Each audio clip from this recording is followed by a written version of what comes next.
ये जो घटना है, ये घटना अरुणाचल प्रदेश के चांगलांग डिस्ट्रिक्ट में घटी है।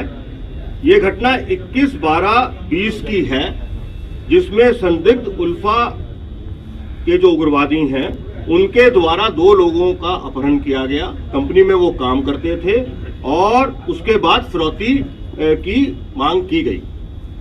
ये इस इशू पर आज से 10-12 दिन पहले भी हमारे बिहार में चर्चा हुई थी। तब भी मैंने अरुणाचल के डायरेक्टर जनरल ऑफ पुलिस जो आरपी उपाध्याय जी हैं उनसे विस्तृत बात की थी, और जो असम के जो हमारे काउंटर पार्ट है हमने उनसे भी बात की थी। और 2 दिन पहले नहीं, कल जो है, आज 5 तारीख है, कल मैंने फिर दोबारा बहुत डिटेल में बात की।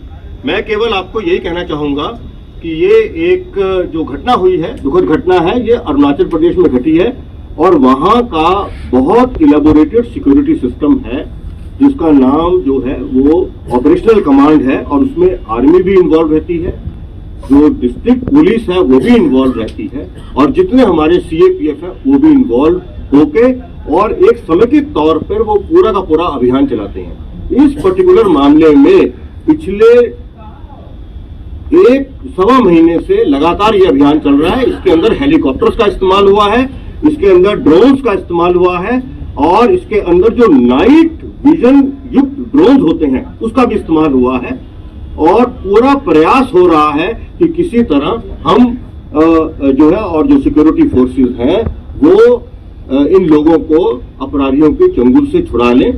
मैं उम्मीद करता हूं कि जितने प्रयास हो रहे हैं उस प्रयास में हमारे सब सिक्योरिटी फोर्सेस को जरूर जो है सफलता मिलेगी। संधान में हुई उसका खामियाजा किसी को इस तरह से भुगतना पड़ सकता है कि उसका कैरियर बर्बाद हो सकता है, तो उस चूक से निपटने के लिए भी क्या आप लोगों ने इंतजाम किए? और सरकारी संपत्तियों की तो सर कई राजनीतिक आंदोलन जो देश भर में हुए हैं उनमें सरकारी संपत्तियां जलाई गई और उनसे आगे बढ़े लोग आज संवैधानिक पदों पर बैठे हैं, तो ये एक विरोधाभास भी इसमें इनसे मिलता ही सवाल है। आप एक साथ जवाब दे दें। मैं आपको ये क्लियर कर देता हूं। देखिए, एप्रीहेंशन के आधार पर तो ना कायदा कानून चलता है ना जिंदगी चलती है। मैं सिर्फ जो इन चीजों को जो क्लैरिफाई करने के लिए जितनी बातें कही गई हैं मैं उस पर कॉन्सेंट्रेट कर रहा हूं। आप अवगत हैं कि संज्ञेय अपराध जो है वो संज्ञेय अपराध है। उसके अंदर जो पुलिस की कार्रवाई वो पहले से भी चलती आ रही है, वो अभी भी चल रही है और वो आगे भी चलेगी। रही बात कि आपके अंदर जो संशय की बात आई दुरुपयोग होने की, तो मेरा पहला इसमें ये कहना है कि ये जो रेलिवेंट पोर्शन है मैं वो पढ़ देता हूं, जिसको लेकर बहुत तरह के अलग अलग इंटरप्रिटेशन बहुत तरह के लोगों ने किए। मैं आप सबके सामने वर्ड बाय वर्ड पढ़ रहा हूं।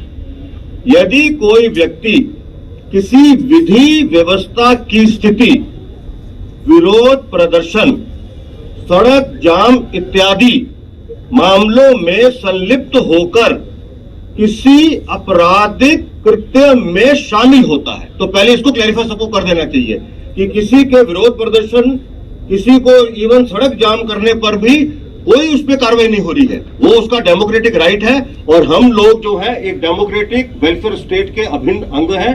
हमारा सबका दायित्व है कि वो जो सिटीजन्स के राइट्स हैं और जो सिटीजन्स को जो संविधान ने जो व्यवस्था बनाई गई है वो उनका हर हालत में पालन हो।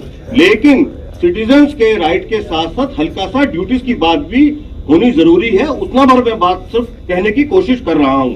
तो पहले अगर कोई व्यक्ति आपराधिक कृत्य में सम्मिलित नहीं है तो उस पर कोई कार्रवाई नहीं होगी। पहले भी ऐसा होता था, अभी भी ऐसा होगा।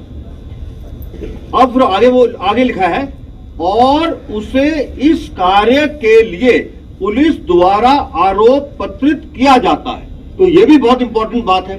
भाई, एफआईआर करने से हम किसी को नहीं रोक सकते हैं, एफआईआर में हम किसी के नाम देने से किसी को नहीं रोक सकते हैं। बुनियादी तौर पे जो पुलिस का अनुसंधान है वो स्टार्ट ही एफआईआर के बाद होता है ना, वही तो सत्यापन किया जाता है। उसी के खिलाफ तो एविडेंस होता है कि किसके खिलाफ एविडेंस मिला, नहीं मिला, या जो नाम दिए गए हैं वो किस हद तक सही है, किस हद तक गलत है। यही अनुसंधान का जो बुनियादी जो ढांचा है वो इसी चीज पे आधारित है। तो मेरा ये कहना है कि मात्र एफआईआर में नाम पढ़ने से कोई अपराधी नहीं हो जाता है। मात्र अगर नॉन एफआईआर एक्यूज भी वो आदमी बनता है, जब तक उस व्यक्ति के खिलाफ अनुसंधान के क्रम में आरोप पत्र समर्पित करने लायक एविडेंस नहीं है, तब तक पुलिस आरोप पत्र समर्पित नहीं करती।